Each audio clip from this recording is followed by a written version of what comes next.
The 11th responsibility of the woman is to produce the highest survival techniques. Peace, cooperation, sharing, unity, and honesty constitute the five-pointed star of the New Age technique of survival.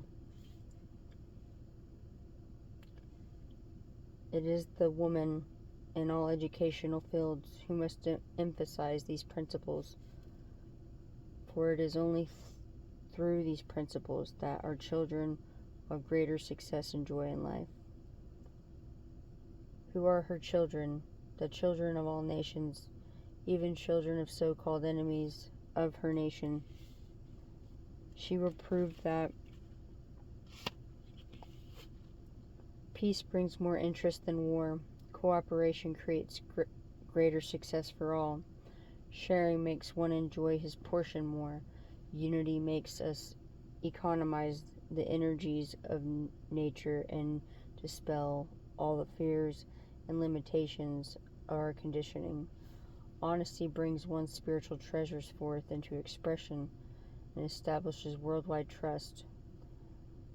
It is the mothers who are going to shine the light of this five-pointed star all over the world as the technique of survival in the New Age.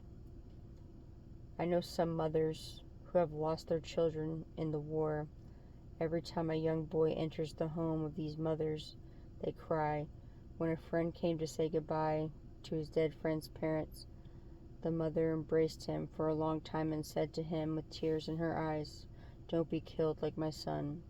There is a greater psychic affinity, oneness, sensitivity between the mother and her children, and even the children of others.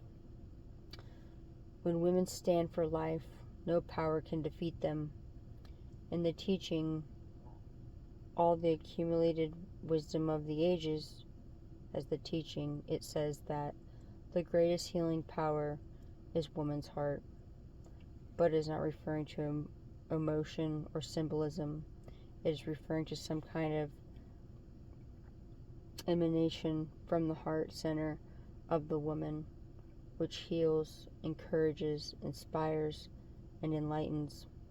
Women can use their power of heart in healing the wounds of nations, inspiring them towards greater unity and cooperation, and enlightening the leaders with the light of their hearts.